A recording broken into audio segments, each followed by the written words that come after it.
ত্রয়োদশ জাতীয় সংসদের প্রথম প্রশ্নোত্তর পর্বে অংশ নিয়েছেন প্রধানমন্ত্রী তারেক রহমান।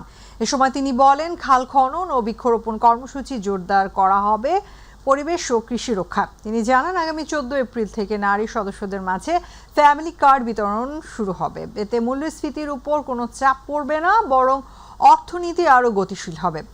খুলনায় চালু হতে যাচ্ছে হেলথ কার্ড প্রকল্প, যা বর্তমানে প্রক্রিয়াধীন। এছাড়া আগামী 3 থেকে 5 বছরের মধ্যে প্রান্তিক জনগোষ্ঠীর উন্নয়নে আশাবাদ ব্যক্ত করেন তিনি। প্রধানমন্ত্রী আরও বলেন, 2009 থেকে 2023 সাল পর্যন্ত পাচার হওয়া অর্থ ফেরাতে বিভিন্ন দেশের সঙ্গে সহায়তা চুক্তি করা হচ্ছে। প্রায় 37,814টি নারী প্রধান পরিবারকে ফ্যামিলি কার্ড প্রদান কার্যক্রম শুরু হয়েছে।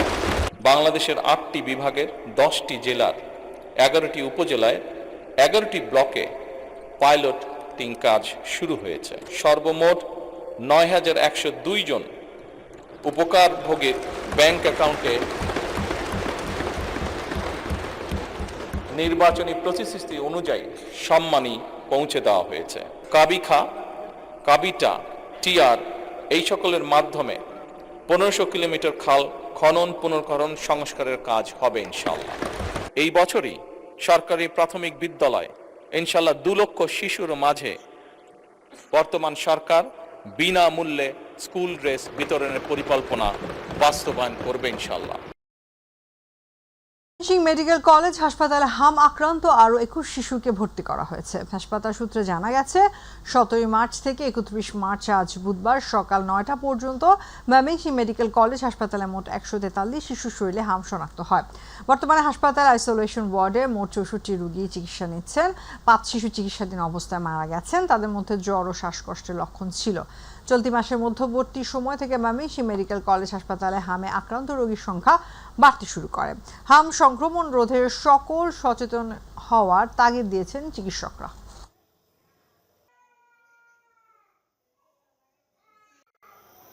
এটা অত্যন্ত কন্টাজিয়াস, মানে সংক্রামক রোগ, একজন থেকে আরেকজনের ছড়ায়। যেহেতু ছোট বাচ্চারা সবচেয়ে বেশি মানে ইমিউনিটি, রোগ প্রতিরোধ ক্ষমতা কম, এই কারণে আমাদের মেজাজটা বেশি হচ্ছে। আর এটা হচ্ছে যে আমাদের টিকা শুরু হয় 9 মাস থেকে। বাচ্চার বয়স যখন 9 মাস, তখন আমরা নিজের টিকা দিই। জামালপুর জেনারেল হাসপাতালে হাম সংক্রমণ নিয়ে গত 24 ঘন্টায় নতুন করে 3 জন শিশু ভর্তি হয়েছে। আজ সুস্থ হয়ে হাসপাতাল থেকে ছুটি নিয়ে বাড়ি ফিরে গেছে 3 শিশু। হাম সংক্রমণ নিয়ে ভর্তি হয়েছে 10 শিশু। জামালপুর জেনারেল হাসপাতালের সহকারী পরিচালক জানান, হাম রোগীদের জন্য 10 শয্যা বিশিষ্ট আলাদা ওয়ার্ড চালু করা হয়েছে। রোগীদের জন্য জরুরি মেডিকেল টিম গঠন করা হয়েছে। তাছাড়া রোগীদের নমুনা সংগ্রহ করে পরীক্ষার জন্য ঢাকায় পাঠানো হচ্ছে। 250 শয্যা বিশিষ্ট জেলা হাসপাতাল, যা বর্তমানে জামালপুর মেডিকেল কলেজ হাসপাতাল হিসেবে ব্যবহৃত হচ্ছে। আমাদের এখানে হামের উপসর্গ নিয়ে এই মুহূর্তে আমার হাসপাতালে 10টি শিশু ভর্তি আছে এবং গত 24 ঘন্টায় আমার এখানে নতুন 3টি শিশু বাচ্চা ভর্তি হয়েছে এবং গতকালকে থেকে আমরা আরও 3 জন বাচ্চাকে চিকিৎসা করে সুস্থ অবস্থায় বাড়িতে পাঠিয়েছি। তা এখন আমার এই হাসপাতালে এই মুহূর্তে যে রোগীগুলো আসতেছে, এটা খুব একটা বেশি মনে হচ্ছে না, কারণ স্বাভাবিক বাচ্চা আমার এই মুহূর্তে ভর্তি আছে 116 জন। মানিকগঞ্জে হঠাৎ করে বেড়েছে হামের প্রাদুর্ভাব। প্রতিদিন নতুন করে সংক্রমিত হচ্ছে শিশুরা। এতে করে দুশ্চিন্তায় পড়েছেন অভিভাবকরা। সংক্রমিত শিশু সরকারি বেসরকারি হাসপাতালগুলোতে চিকিৎসা দেওয়া হচ্ছে। প্রতিনিধি আজিজুল হাকিমের রিপোর্ট, জানাচ্ছেন তামান্না সাদিকা। গত 3 মাসে মানিকগঞ্জের 7টি উপজেলার 39 জন শিশু হাম সংক্রমিত হয়েছে। প্রতিদিন নতুন করে সংক্রমিত হচ্ছে শিশুরা। মানিকগঞ্জ মেডিকেল কলেজ হাসপাতালে শিশু বিভাগে কিছু বেড নিয়ে শিশুদের জন্য বিশেষ ইউনিট ঘোষণা করা হয়েছে। এছাড়া জেলা সদর হাসপাতালে শিশু ওয়ার্ডেও একটি ইউনিট তৈরি করা হয়েছে।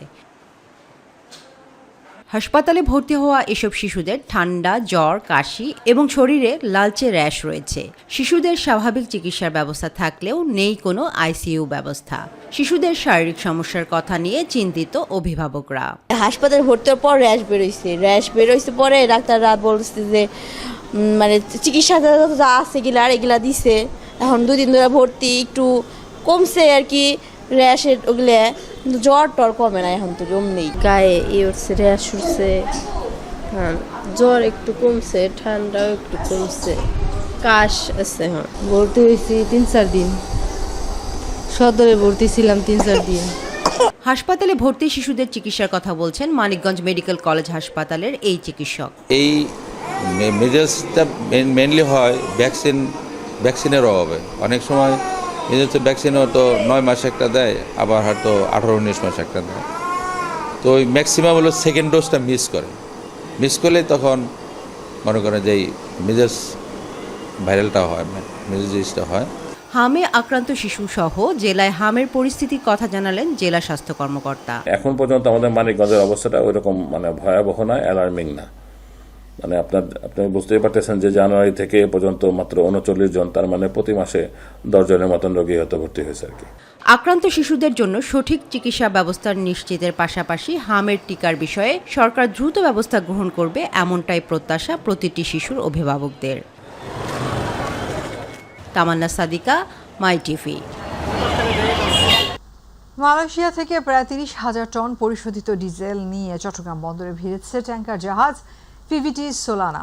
এটি মধ্যপ্রাচ্যে চলমান যুদ্ধের পর ডিজেল নিয়ে আসা 8ম জাহাজ। চট্টগ্রাম বন্দর সচিব সৈয়দ রেফায়েত হামিম জানান, পিভিটি সোলানা এছাড়াও এলপিজি নিয়ে আরও 2টি জাহাজ বহিনঙ্গর অপেক্ষা করছে, আর এলএনজি ও এলপিজির আরও 2টি জাহাজ আসার পথে রয়েছে।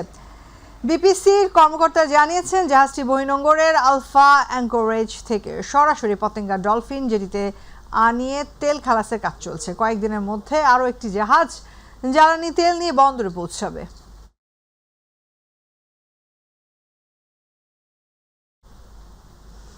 কুড়িগ্রামে জ্বালানি সংকট বেড়ে যাওয়ায় দুর্ভোগে পড়েছে দূরপাল্লা যানসহ মোটরসাইকেল চালকরা।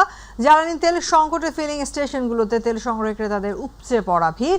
জ্বালানি সরবরাহকারী প্রতিষ্ঠানগুলোর অনিয়মিত পেট্রোল, অকটেন, ডিজেল সরবরাহের কারণে জেলার 22টি ফিলিং স্টেশনে বেশিরভাগই বন্ধ। ফলে চরম দুর্ভোগে পড়েছেন গ্রাহকরা। ঘন্টার পর ঘন্টা তেলের জন্য অপেক্ষা করেও তেল পাচ্ছেন না।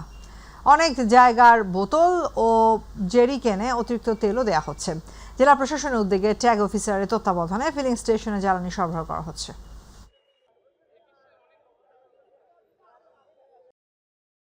জ্বালানি তেলের সংকট তীব্র হওয়ায় আশঙ্কায় চট্টগ্রাম বিভিন্ন ফিলিং স্টেশনে বেড়েছে যানবাহনের চাপ। নগরীর বিভিন্ন এলাকায় ঘুরে দেখা যায় অনেক স্টেশনে অকটেনি নেই লেখা ঝুলছে, আর যেসব স্টেশনে জ্বালানি সরবরাহ রয়েছে সেখানে দীর্ঘ লাইনে অপেক্ষা করছেন চালকরা। স্টেশন সংশ্লিষ্টরা জানান, চাহিদার তুলনায় সরবরাহ কম থাকায় দিনের নির্দিষ্ট সময় পর বিক্রি বন্ধ রাখতে হচ্ছে। এদিকে হঠাৎ এমন পরিস্থিতিতে দুর্ভোগে পড়েছেন পরিবহন চালকরা। অনেকেই ঘন্টার পর ঘন্টা অপেক্ষা করেও জ্বালানি না পেয়ে ফিরে যাচ্ছেন।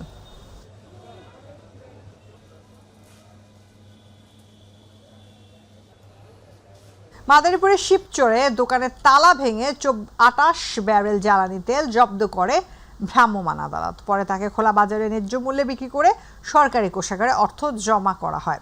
মঙ্গলবার বিকেলে শিবচর উপজেলার শেখপুর বাজারে এই অভিযান চালান উপজেলা প্রশাসনের নির্বাহী ম্যাজিস্ট্রেট ও সহকারী কমিশনার সাইখা সুলতানা। ভ্রাম্যমাণ আদালত জানায়, ডিজেল না পাওয়ায় কৃষিকাজ ব্যাহত হচ্ছে। এই তেল মজুত করে রেখেছে কৃষকদের দেয়া এমন গোপন সংবাদের ভিত্তিতে শিবচরের শেখপুর বাস স্ট্যান্ড এলাকায় মেসার্স রোকন স্টোর ও মালিকের নিজ বাড়িতে অভিযান চালায় ভ্রাম্যমাণ আদালত। এ সময় দোকানের তালা ভেঙে জব্দ করা হয় 18 ব্যারেল জ্বালানি তেল। পরে পাশের তোনাই মোল্লার দোকান অভিযান চালিয়ে আরো 10 ব্যারেল ডিজেল জব্দ করে ভ্রাম্যমাণ আদালত। পরে তা খোলা বাজারে স্থানীয় কৃষকদের মাঝে ন্যায্য মূল্যে তেল বিক্রি করা হয়।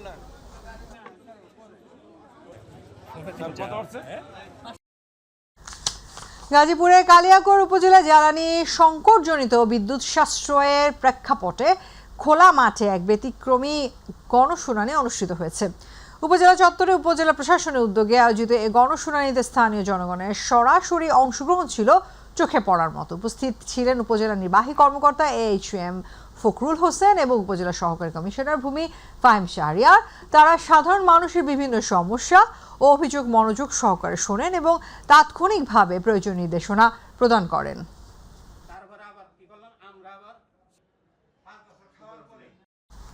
নারায়ণগঞ্জ সদর উপজেলা প্রশাসনের উদ্যোগে ডেঙ্গু সহ মশাবাহিত অন্যান্য রোগ প্রতিরোধের লক্ষ্যে মশার প্রজননস্থল ধ্বংস এবং জনসচেতনতা সৃষ্টির লক্ষ্যে পরিষ্কার পরিচ্ছন্নতা অভিযান পরিচালিত হয়েছে। সদর উপজেলা প্রশাসনের আয়োজনে নলখালী খাল ও বাগডুমারি খাল সংলগ্ন এলাকার পরিচ্ছন্ন কর্মসূচির উদ্বোধন করেন নারায়ণগঞ্জ জেলা প্রশাসক মোহাম্মদ রায়হান কবির। উক্ত কর্মসূচিতে সদর উপজেলা নির্বাহী অফিসার SM ফয়েজ উদ্দিন, উপজেলা প্রকৌশলী ইয়াসির আরাফাত সহ বিভিন্ন দপ্তরের কর্মকর্তা কর্মচারী এবং ইউনিয়ন পরিষদের চেয়ারম্যানগণ উপস্থিত ছিলেন।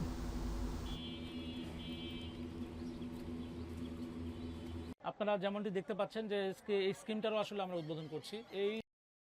গাজীপুর শহরের রেল লাইনের দুই পাশে অবৈধভাবে গড়ে ওঠা ফল মার্কেট গত সোমবার উচ্ছেদ অভিযান করলেও কয়েক ঘন্টা পরে পুনরায় দখল হয়ে যায়।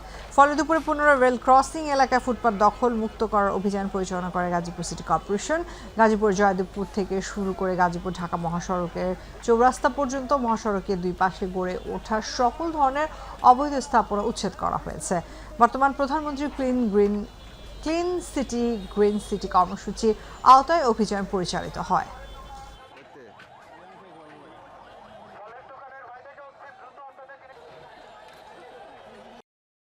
ঝালকাঠি নর্থ সিটি উপজেলায় অভিযান চালিয়ে 1027 কেজি জাটকা মাছ জব্দ করেছে কোস্টগার্ড।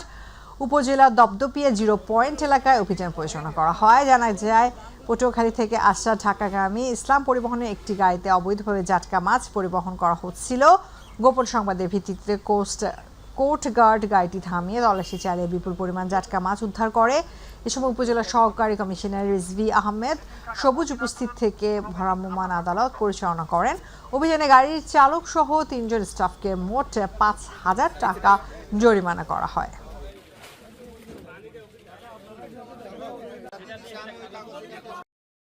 গত 16 বছর আওয়ামী লীগ সরকারের আমলে ক্রীড়াক্ষেত্রে উন্নয়নের নামে মেগা দুর্নীতি হয়েছে বলে মন্তব্য করেছেন যুব ও ক্রীড়া প্রতিমন্ত্রী আমিনুল হক। সিলেট জেলা স্টেডিয়াম পরিদর্শন শেষে সাংবাদিকদের এক প্রশ্ন জবাবে তিনি কথা বলেন।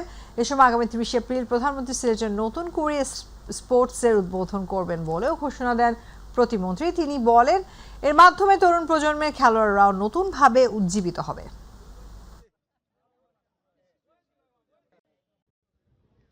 ফুটবল, ক্রিকেট সহ আমরা প্রথম পর্যায়ে 7টি ইভেন্টকে নিয়ে আমরা আমাদের নতুন করে স্পোর্টস শুরু করতে যাচ্ছি এবং সেই নতুন করে স্পোর্টস হবে আমাদের ভবিষ্যৎ যারা প্রজন্ম, যাদেরকে নিয়ে আমরা বাংলাদেশ স্বপ্ন দেখি, আমাদের সেই 12 থেকে 14 বছরের যে শিশু কিশোররা রয়েছে তাদের অংশগ্রহণের মাধ্যমে আমরা এই নতুন করে স্পোর্টস আগামী 30 এপ্রিল আমাদের মাননীয় প্রধানমন্ত্রী ইনশাল্লাহ সবকিছু ঠিক থাকলে এই সিলেট জেলা স্টেডিয়াম সহ আমাদের 64টি জেলায় একই দিনে আমরা আমাদের এই নতুন করে স্পোর্টস আমরা উদ্বোধন করব ইনশাআল্লাহ। ঢাকা জেলা পরিষদকে সম্পূর্ণ দুর্নীতিমুক্ত রাখা হবে বলে মন্তব্য করছেন নবনিযুক্ত ঢাকা জেলা পরিষদের প্রশাসক ইয়াসিন ফেরদৌস মুরাদ। ধামরাইয়ের কালামপুর নেতাকর্মীদের সাথে শুভেচ্ছা বিনিময়কালে তিনি সাংবাদিকদের এসব কথা বলেন। তিনি আরও বলেন, ঢাকা জেলা অধীনস্থ প্রত্যেকটি জায়গায় মানুষের কল্যাণে উন্নয়ন ও দেশের প্রয়োজনীয় উন্নয়ন করা হবে। এখানে অন্য কোনো কিছুর সুযোগ নেই। আমাদের মাননীয় প্রধানমন্ত্রী যেহেতু জনগণের ভোটে নির্বাচিত প্রধানমন্ত্রী, তার অঙ্গীকার জিরো টলারেন্স দুর্নীতির ক্ষেত্রে। আমাদের রাষ্ট্র কাঠামো মেরামতের 31 দফার মধ্যে যে কথাটি সবার আগে বলা আছে সেটা হচ্ছে সবার আগে বাংলাদেশ।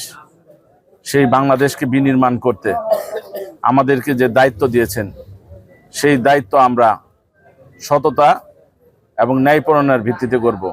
আর সেটা একমাত্র সম্ভব হবে দুর্নীতিমুক্ত ঢাকা জেলার প্রশাসক হিসেবে। আজ থেকে আনুষ্ঠানিকভাবে শুরু হয়েছে সুন্দরবনে মধু আহরণ কার্যক্রম। দীর্ঘদিন প্রবেশ নিষেধাজ্ঞা শেষে বনে ঢোকার সুযোগ পেয়ে কিছুটা স্বস্তি ফিরেছে মোয়ালদের মাঝে। তবে নিরাপত্তা নিয়ে এখনও রয়েছে শঙ্কা। সাতক্ষীরা প্রতিনিধি ফয়জুল হক বাবুর তথ্যচিত্রে আরও জানাচ্ছেন জুবায়ের রহমান। আজ থেকে খুলে যাচ্ছে বিশ্বের বৃহত্তম ম্যানগ্রোভ বন সুন্দরবনের দুয়ার। সাতক্ষীরার মোয়ালরা আবারও প্রবেশ করছেন বনের গভীরে জীবিকার খোঁজে ঝুঁকির মুখে। প্রতি বছরের মতো এবারও বন বিভাগের অনুমতি নিয়ে দলবদ্ধভাবে মধু আহরণে যাচ্ছেন তারা। দীর্ঘদিন নিষেধাজ্ঞায় কর্মহীন থাকা এসব মোয়ালদের মাঝে ফিরেছে স্বস্তি। এপ্রিলের 1 তারিখ আমরা সুন্দরবনে আজ সরকারিভাবে পারমিট নিয়ে যাব মে মাসের 31 তারিখ পর্যন্ত আমরা এই 2 মাস সুন্দরবনে মধু আহরণ করব। প্রতি বছরের ন্যায় এবারও তার কোনো বিকল্প নেই, তবে অন্য বছরের তুলনায় এবার অনেক বেশি মধু সংগ্রহ করতে পারবো বলে আমরা আশাবাদী। তবে স্বস্তির মাঝেও ভয় কাটেনি পুরোপুরি। সম্প্রতি সুন্দরবনে বাড়ছে বাঘের উপস্থিতি ও আক্রমণের আশঙ্কা। জীবনের ঝুঁকি নিয়েই এগোতে হচ্ছে মোয়ালদের মনে একটি আতঙ্ক যে সুন্দরবনের বনদস্যুর জন্য। যদি এইভাবে বনদস্যুতা চলতে থাকে তাহলে সুন্দরবনের উপর নির্ভরশীল সকল বনজীবীর যে জীবিকার ব্যবস্থা সেটি হুমকির মুখে পড়বে। সুন্দরবনের জলদস্যুদের কারণে আমাদের জীবন যায় অবস্থা, এমন অবস্থা সুন্দরবনের জলদস্যুদের কারণে আমরা সুন্দরবনের মধু ঠিক মতন সংগ্রহ করতে পারি না। মোয়ালদের নিরাপত্তা নিশ্চিত করতে বন বিভাগ ও কোস্টগার্ডের যৌথ টহল জোরদার করা হয়েছে বলে জানিয়েছে কর্তৃপক্ষ। আমাদের প্লাস কোস্টগার্ড সহ একটা সমন্বিত অভিযানের বিষয়ে আলোচনা চলছে। আশা করছি এটার ফলে সমস্যাটা সমাধান হয়ে যাবে। প্রকৃতির সাথে লড়াই আর জীবিকার টানাপোড়েনে প্রতিটি মোয়ালের গল্প যেন এক একটি ঝুঁকিপূর্ণ অভিযানের নাম। সুন্দরবনের গভীরে তাদের এ যাত্রা এখন শুধু সময়ই বলে দেবে কতটা সফল আর কতটা নিরাপদ। জুবাইর রহমান, মাই টিভি নিউজ। কুমিল্লা পৃথক সড়ক দুর্ঘটনায় 4 জন নিহত হয়েছে। জেলার দাউদকান্দি ও নিমচার এলাকায় এই দুর্ঘটনা দুটি ঘটে। হাইওয়ে পুলিশ জানায় ঢাকা চট্টগ্রাম মহাসড়কের কুমিল্লার দাউদকান্দির 12 পাড়া এলাকায় ভোর 4টার দিকে চট্টগ্রামমুখী সড়কে একটি গাড়ি সিএনজি চালিত অটোরিকশাকে চাপা দেয়। এ সময় সিএনজি 2 যাত্রী নিহত হয়। ভোরে মহাসড়কের নিমসার এলাকায় ঢাকাগামী পার্সেলবাহী গাড়িকে একটি ট্রাক পিছন থেকে ধাক্কা দিলে 2 গাড়ির চালক নিহত হয়। দুর্ঘটনা কবলিত যানবাহন ও নিহতদের মরদেহ উদ্ধার করে আইনগত ব্যবস্থা গ্রহণ করেছে হাইওয়ে পুলিশ। মেঘনা উপকূলীয় জেলা লক্ষ্মীপুরে দেশের মোট সয়াবিনের 80% উৎপন্ন হয়। সহজ চাষ পদ্ধতি, কম রোগ ও পোকা আক্রমণ এবং উচ্চ চাহিদার কারণে সয়াবিন এখনকার কৃষকদের অন্যতম লাভজনক ফসল।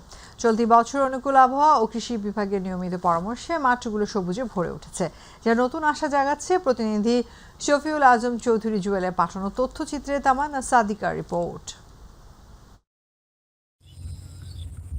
লক্ষ্মীপুর জেলার ব্র্যান্ডিং নাম সয়াল্যান্ড। সয়াবিন চাষে সমৃদ্ধ, উচ্চ প্রোটিন সমৃদ্ধ ফসল, সহজে চাষযোগ্য, পশুখাদ্য ও তেল উৎপাদনে গুরুত্বপূর্ণ ভূমিকা পালন করে। দেশে মোট উৎপাদিত সয়াবিনের 80%ই মিলছে লক্ষ্মীপুর থেকে এবং কৃষকদের আয় বাড়াতে এটি সহায়ক ভূমিকা পালন করছে। প্রতি 1 কাপ সয়াবিনে রয়েছে 28.6 গ্রাম প্রোটিন। মাটি দোআঁশ জাতীয় এবং চাষ সহজে হয়। সার ও পরিচর্যা কম লাগে। তবে কৃষকরা ন্যায্য মূল্য ও বাজার ব্যবস্থা না পাওয়ায় চিন্তিত। জেলায় নেই কোনো সয়াবিন সম্পর্কিত ফ্যাক্টরি। তাছাড়া সরকার পক্ষ থেকেও কৃষকের ন্যায্য মূল্য প্রাপ্তিতে কোনো পদক্ষেপ নেই। তারা চাচ্ছেন ধানের মতো সয়াবিনও সরকার ক্রয় করুক। পাশাপাশি জেলার একটি সয়াবিন ফ্যাক্টরি নির্মাণেরও দাবি করছেন তারা। প্রতি 1 মণ সয়াবিন আমরা কৃষকের ঘরে উড়াইতে যে 1400 থেকে 1500 টাকা আমার খরচ হয়। যে আমরা যদি সরকারের কাছ থেকে কিংবা আমরা যে কোনো ব্যবসায়ীদের কাছ থেকে 1700 থেকে 1800 টাকা যদি আমরা বিক্রি করতে পারি, যে তাহলে আমরা কিছু লাভবান হব। একটা গাভীর দাম 500 টাকা, সয়াবিনের মন আমাকে আতি ভরে 1700-1800 টাকা। যে 2500 টাকা আমরা সয়াবিনের মন না পাই তো আমরা মারার। সয়াবিনের মধ্যে আমরা সারের ওষুধের দাম বেশি, বলদির দাম বেশি, এখন আমাকে পোষায় না। আমাকে যদি এই 1400-1500 টাকা যদি হয় তাহলে আমাকে লস হয়। যদি 2200 টাকা হয় তাহলে আমাকে লাভবান হয়। লক্ষ্মীপুর কৃষি সম্প্রসারণ অধিদপ্তরের উপপরিচালক এই বিষয়ে প্রবন্ধনা ও পরামর্শ দেওয়ার কথা জানালেন। আবহাওয়া অনুকূলে থাকায় এবং আমরা প্রায় 8000 চাষিকে প্রণোদনা, ক্ষুদ্রপ্রান্তিক চাষিকে প্রণোদনা দেওয়ার কারণে আমাদের লক্ষ্যমাত্রার চেয়ে প্রায় 1400 হেক্টর বৃদ্ধি পেয়ে আমাদের এবারে আবাদ হয়েছে প্রায় 45,065 হেক্টর। লক্ষ্মীপুরের আর্থিক দিক থেকে গুরুত্বপূর্ণ ফসল সয়াবিন চাষ অব্যাহত রাখার পাশাপাশি সরকারি ও বেসরকারি উদ্যোগের প্রয়োজন বলেছেন সংশ্লিষ্টরা। তামান্না সাদিকা, মাই টিভি। চট্টগ্রামের জঙ্গল সলিমপুর এলাকায় আইনশৃঙ্খলা পরিস্থিতি পর্যবেক্ষণ ও জননিরাপত্তা নিশ্চিত করতে অস্থায়ী ক্যাম্প পরিদর্শন করেছেন সংশ্লিষ্ট কর্মকর্তারা। র্যাব 7 জেলা প্রশাসন ও বাংলাদেশ পুলিশের সমন্বয়ে গঠিত একটি দল ও এ পরিদর্শন কার্যক্রম পরিচালনা করে। পরিদর্শনকালে সম্ভাব্য স্থায়ী ক্যাম্প স্থাপনের স্থান ঘুরে দেখা হয় এবং স্থানীয় জনগণের নিরাপত্তা পরিস্থিতির খোঁজ নেওয়া হয়। র্যাব 7-এর অধিনায়ক লেফটেন্যান্ট কর্নেল মোহাম্মদ হাফিজুর রহমান জানান, এলাকায় শান্তি শৃঙ্খলা বজায় রাখতে নিয়মিত টহল, গোয়েন্দা নজরদারি ও বিশেষ অভিযান অব্যাহত রয়েছে। এতে আগের তুলনায় পরিস্থিতি উল্লেখযোগ্য উন্নতি হয়েছে।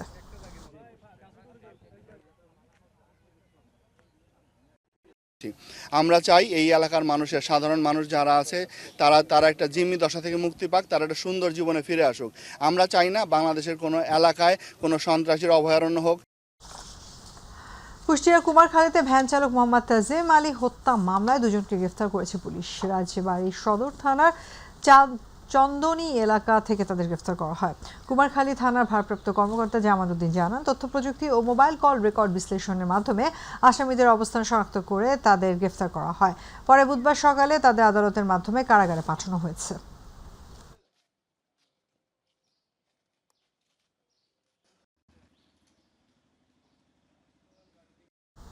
5 বছরে 25 কোটি বৃক্ষরোপণ কর্মসূচির অংশ হিসেবে রাজবাড়ী দৌলতদিয়া ফরিদপুর জাতীয় মহাসড়কের প্রথম কিলোমিটারে বৃক্ষরোপণ কার্যক্রম উদ্বোধন করা হয়েছে।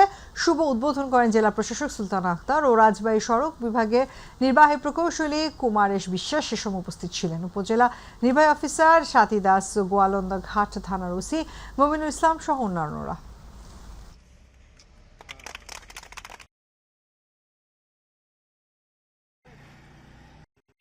তো আজকে আমরা প্রায় 200 মতো গাছ লাগাবো, বিভিন্ন ফলজ, বনজ এবং ওষুধি গাছ লাগাবো। তো এরপরে পর্যায়ক্রমে আমাদের বিভিন্ন, এখন আমরা লাগাচ্ছি মূলত ডিভাইডার গুলোতে লাগানো হচ্ছে। তো পরবর্তীতে আমরা শোল্ডার গুলোতেও গাছ মানে বৃক্ষরোপণ করব। সরকারের ইস্তেহার বাস্তবায়নের জন্য যে উদ্যোগ নিয়েছে রোডস অ্যান্ড হাইওয়ে, এটা কিন্তু বাস্তবায়নের ক্ষেত্রে গাছগুলো বেড়ে ওঠার ক্ষেত্রে সবার সচেতনতা, সবার হচ্ছে যে সহযোগিতা এবং পরিচর্যায় কিন্তু গোয়ালন্দর এই জায়গাটিকে অত্যন্ত নান্দনিক একটি জায়গা পরিণত করতে পারে। সরকার নির্বাচনী অঙ্গীকার বাস্তবায়নে বৃক্ষরোপণ কর্মসূচির অংশ হিসেবে কুষ্টিয়া সড়ক বিভাগের আয়োজনে বৃক্ষরোপণ কর্মসূচি উদ্বোধন করা হয়েছে। বুধবার সকাল 11টায় শহরে বাইপাস গোল চত্বরে ফলজ, বনজ, ওষুধি সহ বিভিন্ন গাছের চারা রোপণের মাধ্যমে এর উদ্বোধন করেন জেলা প্রশাসক মোহাম্মদ তৌহিদ বিন আহসান। এ সময় কুষ্টিয়া জেলা বিএনপি আহ্বায়ক মোহাম্মদ কুতুবুদ্দিন আহমেদ, কুষ্টিয়া সড়ক বিভাগের তত্ত্বাবধায়ক প্রকৌশলী বিকাশ চন্দ্র দাস, নির্বাহী প্রকৌশলী মোহাম্মদ মঞ্জুরুল করিম, উপবিভাগীয় প্রকৌশলী লিটন আহমেদ খান সহ সড়ক বিভাগের কর্মকর্তারা উপস্থিত ছিলেন। সরকারের জন্য প্রোগ্রাম আছে যে সারা বাংলাদেশে আপনার কয়েক কোটির উপরে গাছ লাগাবে। তো আমরাও এটার অংশ হতে পেরে নিজেকে গর্বিত বোধ করছি। আর আমাদের এসএন মহোদয় তো আপনাকে বলেছেন হচ্ছে যে 10,000 গাছ লাগাবেন। এছাড়াও হলো যে আমাদের অন্যান্য বিভিন্ন প্রকল্প থেকেও প্রায় লক্ষাধিক গাছ লাগানোর পরিকল্পনা আছে এবং আমরা হচ্ছে যে বেসরকারি যা প্রতিষ্ঠান আছে সেগুলোকে আমরা এখানে নিয়ে আসার জন্য আহ্বান জানাচ্ছি আর। সরকার নির্বাচনী অঙ্গীকার বাস্তবায়নে 5 বছরে 25 কোটি বৃক্ষরোপণ কর্মসূচির অংশ হিসেবে ঢাকা পটুয়াখালী মহাসড়কের পাশে বৃক্ষরোপণ কার্যক্রমের উদ্বোধন করা হয়েছে। বুধবার দুপুরে পটুয়াখালী সড়ক বিভাগের আয়োজনে কার্যক্রম উদ্বোধন করেন জেলা প্রশাসক ডক্টর মোহাম্মদ শহীদ হোসেন চৌধুরী। এ সময় পুলিশ সুপার মোহাম্মদ আবু ইউসুফ, সড়ক ও জনপদ বিভাগের নির্বাহী প্রকৌশলী মোহাম্মদ জামিল আক্তার, জেলা বিএনপি সাধারণ সম্পাদক অ্যাডভোকেট মুজিবুর রহমান টোটন সহ সড়ক বিভাগের কর্মচারীবৃন্দ উপস্থিত ছিলেন। এই কর্মসূচির আওতায় বিভিন্ন সড়ক, মহাসড়কের পাশে 60,000 বৃক্ষরোপণ করবে সড়ক বিভাগ। পরিবেশের ভারসাম্য রক্ষা, বর্তমান সরকারের নির্বাচনী অঙ্গীকার বাস্তবায়নের ঝিনাইদহে 26 কিলোমিটার সড়কে বৃক্ষরোপণ কর্মসূচির উদ্বোধন করা হয়েছে। শৈলকুপা উপজেলার বসন্তপুর এলাকায় কর্মসূচি উদ্বোধন করেন জেলা প্রশাসক আব্দুল্লাহ আল মাসউদ। সে সময় জেলা প্রশাসনের কর্মকর্তারা ছাড়া সড়ক ও জনপদ বিভাগের কর্মকর্তা উপস্থিত ছিলেন। আয়োজকরা জানান, শৈলকুপা শেখপাড়া বাজার থেকে লাঙ্গল বাত বাজার পর্যন্ত সদ্য সংস্কার করা সড়কের দুই পাশে 2,000 ফলজ ও বনজ গাছের চারা রোপণ করা হবে। আগামীতে জেলার অন্য সড়কগুলোতেও এই কর্মসূচি পর্যায়ক্রমে চালানো হবে।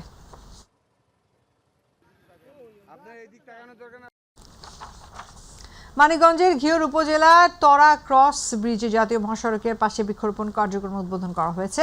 সড়ক ও জনপদ অধিদপ্তর, সড়ক পরিবহন ও মহাসড়ক বিভাগের বাস্তবায়নে এই কর্মসূচি উদ্বোধন করেন মানিকগঞ্জে জেলা প্রশাসক নাজমুন আরা সুলতানা। এ সময় উপস্থিত ছিলেন পুলিশ সুপার মোহাম্মদ সরওয়ার আলম, সড়ক বিভাগের নির্বাহী প্রকৌশলী মোহাম্মদ শাহরিয়ার আলম, মানিকগঞ্জ প্রেস ক্লাবের সভাপতি জাহাঙ্গীর আলম বিশ্বাস, সাধারণ সম্পাদক শাহানুর ইসলাম এবং অতিরিক্ত পুলিশ সুপার মোহাম্মদ মহরম আলী সহ সড়ক ও জনপদ বিভাগের বিভিন্ন কর্মকর্তা।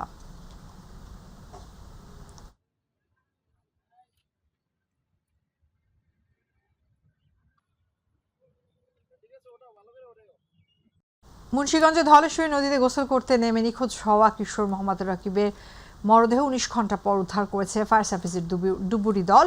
বুধবার সকাল 9টার দিকে সদর উপজেলার পঞ্চসারের বিনোদপুর এলাকা থেকে মরদেহটি উদ্ধার করা হয়। মঙ্গলবার দুপুরে 3 বন্ধু নদীতে নামলে 2 জন তীরে উঠতে পারলেও রাকিব নিখোঁজ হয়। পরে খবর পেয়ে ফায়ার সার্ভিস উদ্ধার অভিযান শুরু করে এবং দীর্ঘ সময় পর তার মরদেহ উদ্ধার করায় পরিবারের কাছে হস্তান্তর করা হয়।